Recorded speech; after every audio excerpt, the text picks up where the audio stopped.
नमस्कार, IND special में आप सभी का स्वागत है। आपके साथ मैं हूं प्रशंसा। आज हम बात करेंगे नशे की गिरफ्त में पापा की परियों पर। जी हां, मध्य प्रदेश में हर 100 में से 7 लड़कियां सिगरेट पी रही हैं। जी हां, ये आंकड़े आपको चौंका जरूर सकते हैं, लेकिन यही सच है। एनएचएम की डायरेक्टर प्रियंका दास ने उमंग हेल्थ एवं वेलनेस कार्यक्रम में ये आंकड़े बताए हैं, जो कि हम सभी को चौंकाते हैं।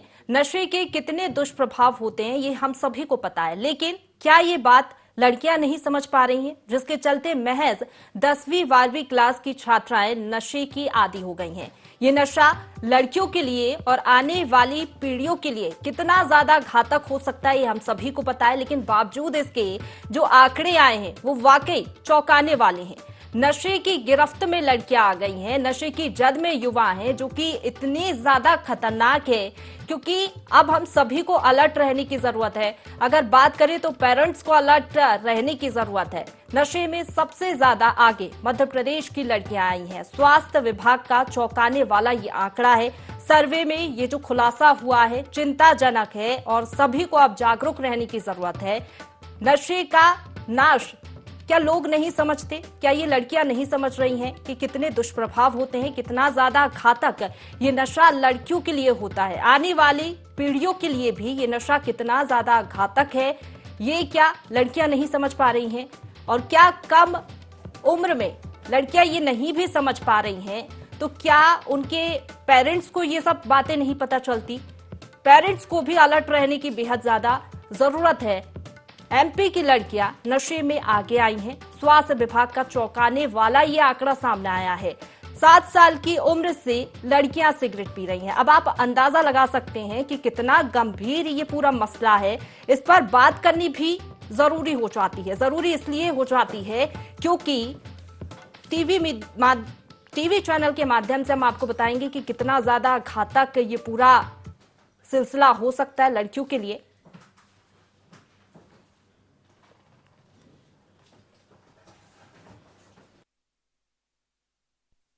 सर्वे 13 से 15 साल के बच्चों के बीच में किया गया है और ये निकल के आया है कि 35 राज्यों की अगर हम बात करें तो हम 29th पोजीशन में है, मतलब सबसे कम राज्यों में है जहां पे नशा जो है बच्चों में नशा भी हम बात करें तो इसमें सिर्फ टोबैको की बात कर रहे हैं, बाकी चीजों की सर्वे नहीं हुआ है। ये ग्लोबल यूथ टोबैको सर्वे है।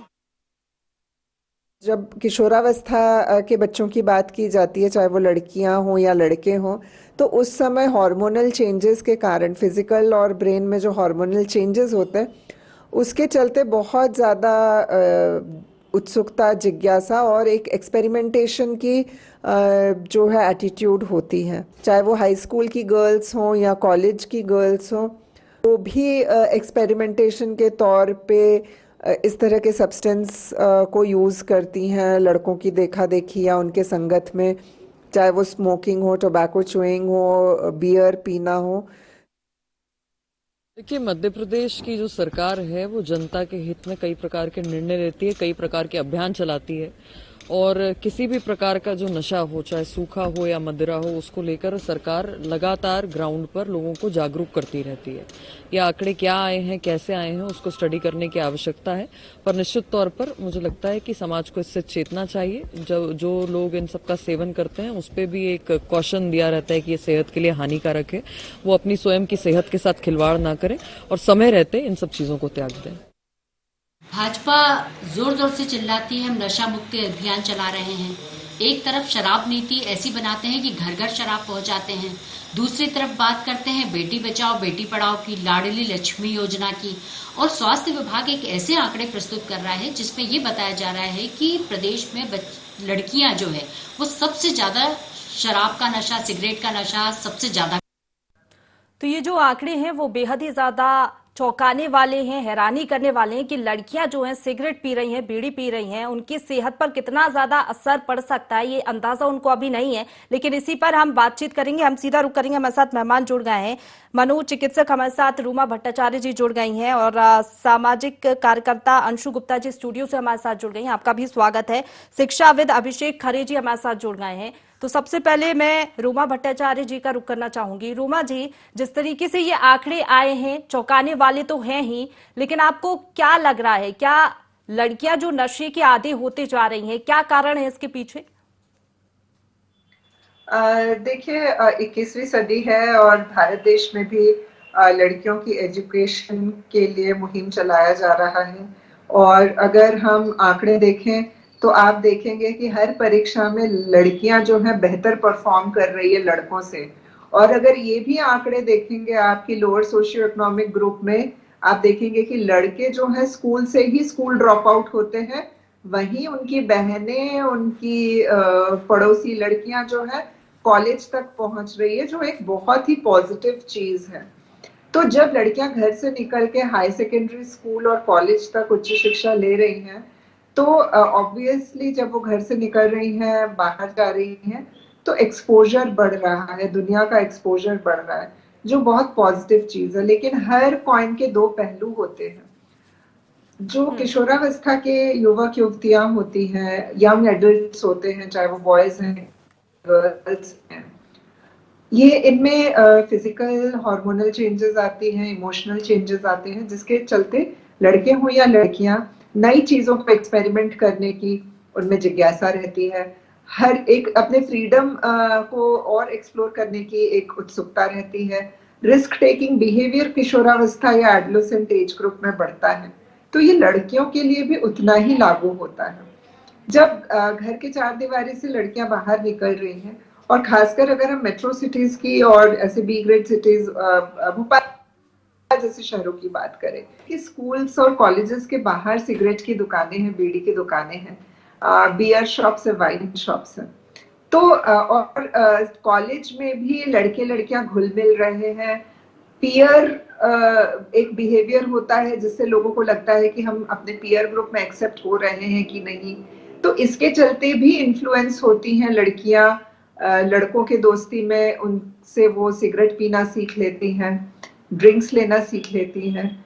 मैं ये समझती हूँ कि इस चीज का पूरा रोकथाम तो कभी नहीं हो सकता।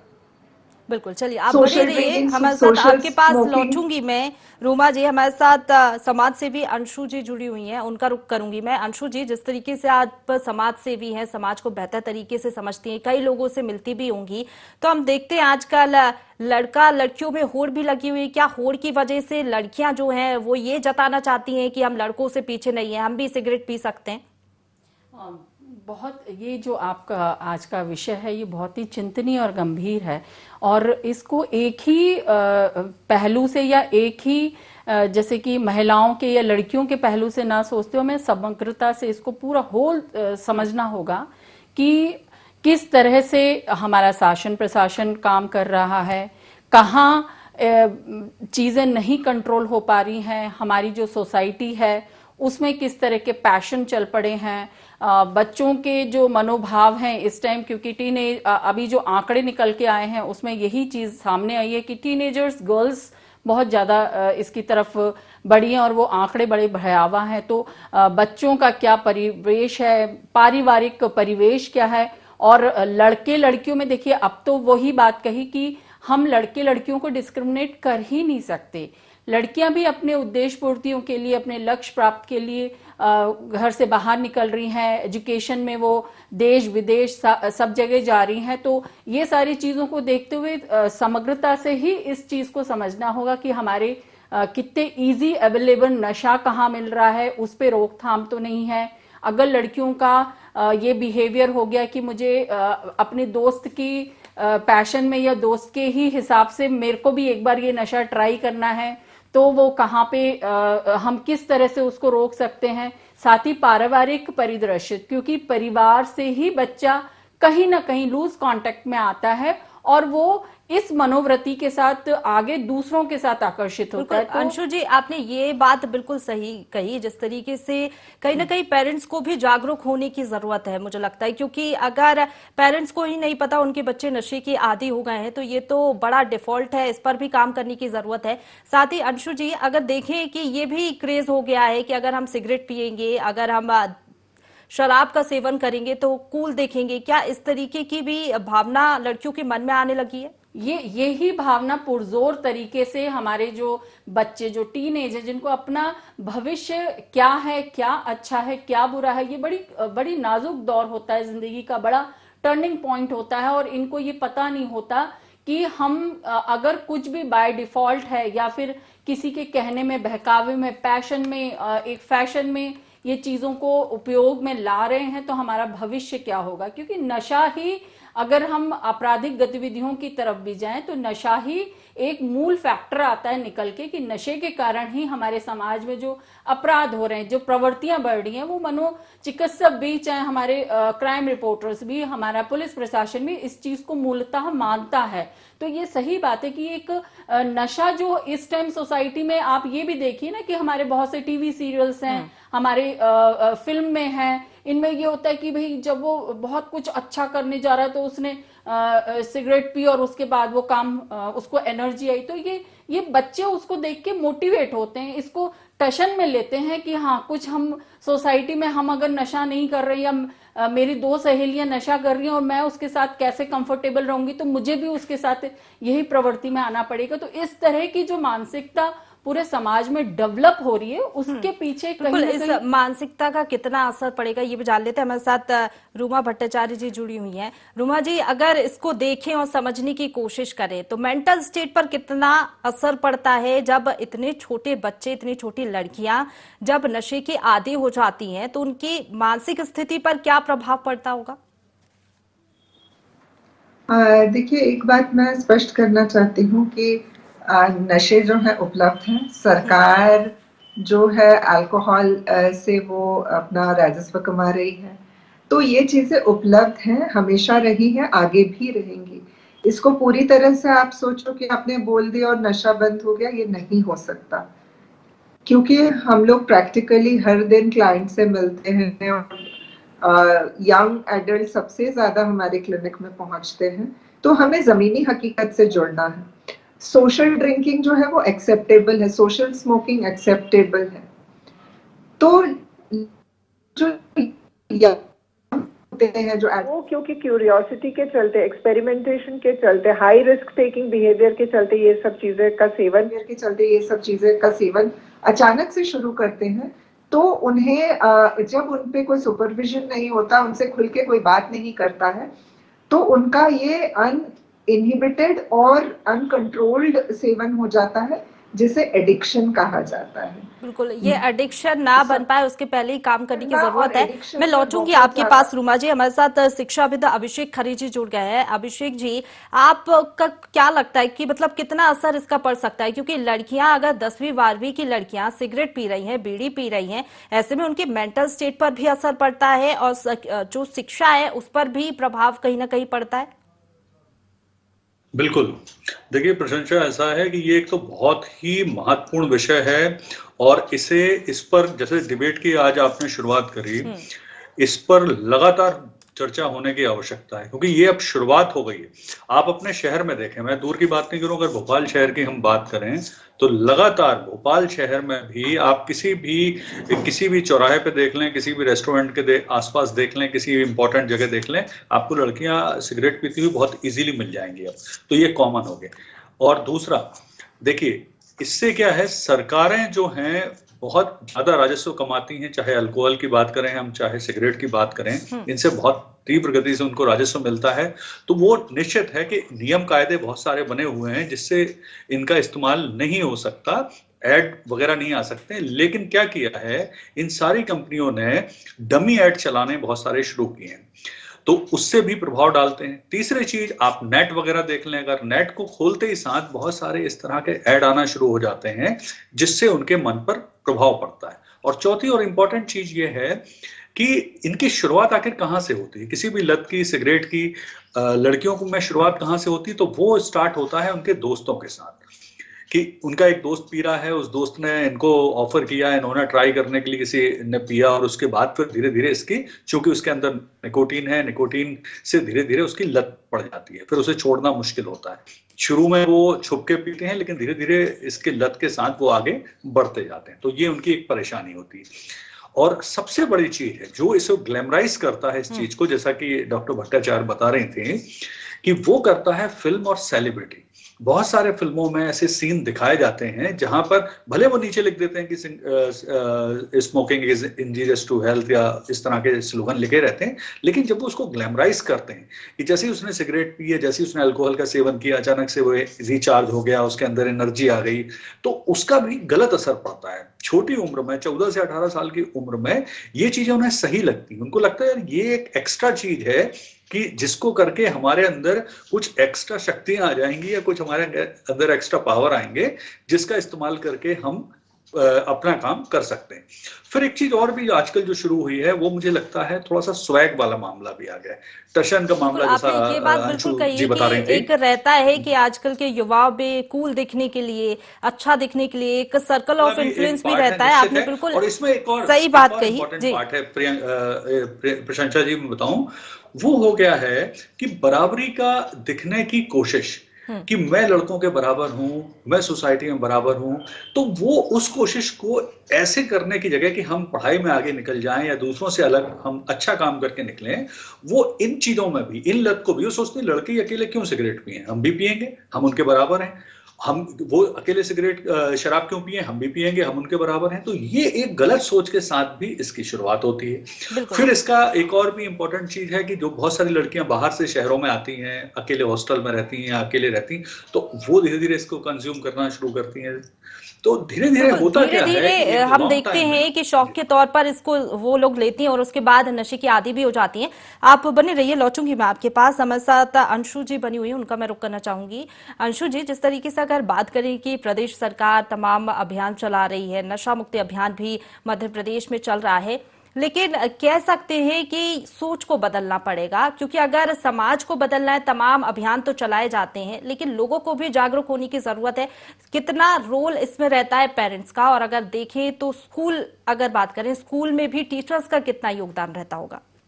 देखिए, मैंने पहले ही कहा कि ये बहुत गंभीर बात है और बड़ी शोध का विषय है कि रूट पॉइंट कहाँ पे है, कि ये जड़ कहाँ है जहां से ये सारी चीजें निकल के आ रही हैं। डेफिनेटली पेरेंट्स तो वो मुख्य कड़ी है ही हैं, क्योंकि एक जो बच्चा होता है वो माँ बाप से जितना अटैच होता है, वो अपनी माँ की जितनी बात मानता है वो और किसी की नहीं मानता। अब गलती कहाँ हो रही है कि पेरेंट्स को ही अपने बच्चों के लिए टाइम नहीं है, कि भाई उनकी दिनचर्या क्या है, उनका सोशल सर्कल जो है वो कैसा डेवलप हो रहा है, किस तरह की वो एक्टिविटीज में इन्वॉल्व हो रहे हैं, स्कूल में किस तरह से टीचर्स के साथ बिहेव कर रहे हैं, कौन से बच्चों के साथ क्या कर रहे हैं, किस तरह के आप मोबाइल पे चीजें देख रहे हैं। तो ये सारी चीज बहुत ही कीन ऑब्जर्वेशन की चीजें हैं कि बच्चा कहाँ से शुरुआत कर रहा है। और इसी में अभियानों की, जैसे आपने बात कही कि सरकार अपने स्तर पर तो अभियान चला रही है, पर सरकार भी उस चीज को जड़ से नहीं पकड़ पा रही है, क्योंकि अभियान चलाया हमने पेपर बहुत से, तो मुझे कहते हुए भी हिचक नहीं आती है कि जब शासन प्रशासन इस चीज को इतनी गंभीरता से लेते हुए अभियान चला रहा है, तो चूक कहाँ हो रही है? भाई इतना इजी अवेलेबल कैसे हो रहा है ये नशा? क्यों सड़कें, पहले तो आपको मोहल्लों में, सड़कों पे, कॉलेजेस में ऐसी चीजें बहुत कम दिखाई देती थी। अब क्यों ये पब, बार और ढेर सारे चीजों को सरकार लाइसेंस के साथ खोल रही है? तो इन चीजों को समझना होगा। डेफिनेटली सरकार को यहाँ से राजस्व प्राप्त होता है, पर हमारी जो भविष्य, हमारा फ्यूचर है, उनकी जान और उनकी मानसिकता, उनके फ्यूचर के साथ हम खिलवाड़ नहीं कर सकते। बिल्कुल, अवेलेबिलिटी भी कुछ ज्यादा हो गई है आज के दौर में, हम देख रहे हैं। और आप ये देखिए भी ना, कोड एक म्यू म्यू चला था, मैंने उस पे भी आप ही के शायद टीवी पे डिबेट हुई थी कि म्याऊ म्याऊ म्याऊ म्याऊ बोला और आपको तुरंत नशा, हर गली नुक्कड़ पे एजेंट घूम रहे हैं। तो ये एजेंट घूमते कैसे? एक साधारण आदमी को म्यू म्यू कहने से वो मिल जाता है नशा, और हमारे प्रशासनिक अधिकारियों को दिखता नहीं कि नशा बिक रहा है गली में। तो ये पूरी तंत्र व्यवस्था में बहुत सारी चीजों को हमको सुदृढ़ता से बिल्कुल आपने सही बात कही कि अभी काम करने की जरूरत है, क्योंकि जिस तरीके से 100 में से 7 लड़कियां सिगरेट पी रही हैं, आने वाले समय में ये और भी ज्यादा बढ़ जाएंगे आंकड़े। बिल्कुल सही कहा आपने, हमारे देश का भविष्य है लड़कियां, युवा, और अगर वही इस तरीके से नशे के आदी हो जाएंगे तो हम इसका अंदाजा लगा सकते हैं कि हमारे देश का भविष्य कहाँ पहुंचेगा। रूमा जी का मैं रुख करना चाहूंगी। रूमा जी, अगर देखें, अगर इसको समझें तो कितना घातक है ये मानसिक स्थिति कैसी हो सकती है बच्चों की, लड़कियों की, अगर वो ज्यादा समय तक नशे की आदी रहती हैं, कितना प्रभाव इसका पड़ता है और आने वाली पीढ़ी के लिए कितना ज्यादा नुकसानदायक हो सकता है, ये समझने की जरूरत है। जी बिल्कुल।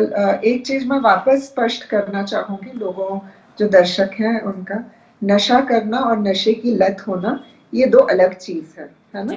तो हम बात कर रहे हैं नशे की, तो नशा हमेशा से उपलब्ध रहा है, आगे भी हमेशा उपलब्ध रहेगा। बात है कि हम कितना युवाओं को जागरूक कर सके, एक उनको इन्फॉर्म डिसीजन लेने में सक्षम बना सके कि वो ये समझ सके कि हम कितना सेवन कर सकते हैं जो हमारे लिए ठीक है, जो नुकसानदेह नहीं है। इसके लिए जरूरी है कि हम वर्कशॉप्स करें स्कूल्स में, कॉलेजेस में। मेरी भी संस्था है words of worth, wow the welfare society, जो हम लोग लगातार इस तरह की वर्कशॉप्स करते हैं हाई स्कूल्स में और कॉलेजेस में, जहाँ पे हम युवाओं के साथ खुल के बात करते हैं और वो भी अपना बहुत आराम से शेयर करते हैं कि कब वो करते हैं और कहाँ से शुरू की। तो जब हम बात करें नशे के लत की, तो नशे का लत जो है वो बिल्कुल भी गलत है। बिल्कुल वो गलत है। फिजिकली रोमा जी, मेंटली आपसे आपको ये ड्रेन समझना आउट करता चाहेंगे, है, अगर वो ये आपकी समझे फिजिकल आपसे हेल्थ कि को लड़का नुकसान और पहुंचाता लड़की अगर जिस तरीके से नशे के आदी होते हैं या नशा करते हैं तो कितना डिफरेंस होता है। लड़कियों को ये भी समझने की जरूरत है कि शायद जितना लड़कों को नुकसान नहीं करती सिगरेट, उतना लड़कियों को नुकसान करती है, और आने वाले समय में लड़कियों को क्या कुछ दिक्कतें हो सकती हैं, क्योंकि आने वाली बिल्कुल। पीढ़ी ये उसके मैं लिए कहना भी ये चाहती खतरनाक हूँ हो कि सकता है। लड़कियों का जो है, क्योंकि वो रिप्रोडक्टिव एज ग्रुप में पहुंच जाती हैं 18 इयर्स के बाद, और यंग एडल्टहुड में और किशोरावस्था में ही जो युवा युवतियां दोनों ही नशा करने लगती हैं, चाहे वो सिगरेट स्मोकिंग हो, वीड हो, पार्टी ड्रग्स हो, अल्कोहल हो। और जब वो उसकी आदी हो जाती हैं, यानी कि जो हेल्दी कंजम्पशन के से ऊपर है, जो अनहेल्दी है, जब उसका बिल्कुल। सेवन रोमा होने जी, क्या लगता क्या है प्रभाव तो इसके हमें उनके देखने को मिल सकते रिप्रोडक्टिव हैं? अगर एज, 10वीं उनके से 12वीं क्लास रिप्रोडक्टिव की हेल्थ लड़की में अगर फर्क नशा पड़ता करती है। है तो क्या दुष्प्रभाव हमें लड़कों देखने को मिल में सकते हैं, क्या सिम्टम्स हमें देखने को मिल सकते हैं, क्या फर्क परेशानियां हो पड़ता है। सकती हैं? लड़कियों में रिप्रोडक्टिव जो उनकी हेल्थ है उसमें फर्क पड़ता है। इनफर्टिलिटी एक बहुत कॉमन जो है आज समस्या है कि जो कपल्स होते हैं उनको बच्चे नहीं होते हैं, क्योंकि वो आपकी फर्टिलिटी पे असर करती है। दूसरा, आपकी जो मेंटल कैपेसिटी है उसमें भी फर्क पड़ने लगता है, आपकी लॉजिकल थिंकिंग, आपकी अरिथमेटिक स्किल्स, आपकी जजमेंट, आपकी रीजनिंग, आपकी इमोशनल हेल्थ, ये सब बिल्कुल, पे कुल नेगेटिव मिला के असर आपने करता इतने है। दुष्प्रभाव गिना दिए कि अब तो लड़कियों को समझ जाना चाहिए, समझ जाना चाहिए कि नशा कितना ज्यादा खतरनाक उनके लिए है। आप बने रहिए हमारे साथ, लौटूंगी मैं आपके पास। हमारे साथ शिक्षाविद अभिषेक जी जुड़े हुए हैं, उनकी एक आखिरी राय लेते हैं। अभिषेक जी, आप क्या कहेंगे, क्या राय देना चाहेंगे उन लड़कियों को जो आज नशा कर रही हैं, और कुछ लड़कियां तो ऐसी हैं जो नशे की आदी हो गई हैं? देखिए, इसमें सीधी सी बात है प्रशंसा कि इसकी शुरुआत, इसकी जागरूकता की शुरुआत हमें स्कूलों से ही करना पड़ेगी। मैं तो कॉलेज की भी बात नहीं कर रहा हूँ, मैं तो स्कूल की बात कर रहा हूँ, वहां से शुरुआत करें। क्योंकि किसी भी चीज की जो शुरुआत होती है, अगर हम बच्चे को शुरू से उसके दिमाग में कुछ चीजों को डाल देते हैं, उसे बेहतर ढंग से समझा देते हैं, उसके दुष्परिणाम के बारे में बता देते हैं, तो फिर वो उसे लंबे समय तक कैरी कर पाता है। तो मुझे लगता है बहुत ज्यादा सेमिनार, जागरूकता, जैसा मैडम कह रही हैं, डॉक्टर साहब कह रहे हैं, उसकी शुरुआत होना चाहिए स्कूलों के साथ। उन्हें जागरूक करना चाहिए। कॉलेजों में भी बहुत सारे रेगुलर सेमिनार की आवश्यकता है, क्योंकि इसके जो दुष्परिणाम हैं वो निश्चित तौर पर बहुत सारे तो दुष्परिणाम बताए गए हैं, इसके अलावा भी उसके बहुत सारे होते हैं। जो दूसरे गलत तरीकों, गलत चीजों में इन्वॉल्व हो जाना भी इसका एक दुष्परिणाम है। तो मुझे लगता है कि जागरूकता बहुत ज्यादा आवश्यक है, और उसे विदाउट डिले, और ये कोई सिर्फ बिल्कुल, सरकार की आपने सही जिम्मेदारी कहा नहीं कि है, स्कूलों ये से पेरेंट्स की ही भी इसका जिम्मेदारी है, प्रचार स्कूलों की भी प्रसार जिम्मेदारी करना होगा, और स्कूलों से जब शुरुआत होगी तो इसका असर भी देखने को मिलेगा। एक आखिरी रिएक्शन अंशु जी से मैं लेना चाहूंगी। अंशु जी, समाज सेवी के तौर पर आप क्या कहना चाहेंगी, किस तरीके से बदलाव ला सकते हैं हम समाज में, और किस तरीके से इन लड़कियों को इस गंदगी में जाने से कह सकते हैं रोक सकते हैं? देखिए, बदलाव तो घर से ही शुरू करना पड़ेगा, क्योंकि समाज में मैं रह रही हूँ। बहुत से पेरेंट्स क्या होते हैं कि शाम हुई और बॉटल खोल के घर पे ही बैठ गए। तो जब बच्चा पापा को, मम्मी को देख रहा है तो उसके लिए ये सहज चीज हो गई, उसको कुछ गलत नहीं लग रहा। हमारे घर से ही हम आइडियल अपने माँ बाप को समझते हैं बच्चे, तो जब घर से ही इन चीजों को वो देख रहा है तो उसके लिए कोई ये बहुत विशेष गलत चीज नहीं कह सकते। तो घर से शुरुआत के बाद उसकी सोसाइटी, उसका स्कूल, उसका फ्रेंड सर्कल, ये सारी चीजों को, मैंने बोला ना, ये बहुत बहुत ही गंभीर और शोधात्मक विषय है कि इसको हम, इसकी पुनरावृत्ति ना हो, हमारे देश में ये चीज आगे ना बढ़े, बच्चे हमारे भविष्य जो है सही वो कहा आपने, उत्कृष्टता की सही तरफ कहा आपने जाएं। अंशु जी। समझने की जरूरत है, बहुत समय की कमी गंभीर- के चलते आप लोगों को यहीं रोकना पड़ रहा है। शुक्रिया आप लोगों का हमारे साथ जुड़ने के लिए और तमाम चर्चा के लिए। तो देखिए, नशा किसी को भी बर्बाद कर सकता है, खोखला कर सकता है। समय रहते समझना जरूरी है कि नशे से हमें दूर रहना है। खास बात लड़कियों के लिए, क्योंकि लड़कियों की तादाद बढ़ती जा रही है, संख्या बढ़ती जा रही है, लड़कियां नशे की ओर बढ़ रही हैं। ऐसे में रोकथाम होना अभी जरूरी है और समझना भी अभी जरूरी है, क्योंकि नशा आपको बर्बाद कर सकता है। इसी के साथ IND स्पेशल में फिलहाल इतना ही। आप बने रहिए हमारे साथ।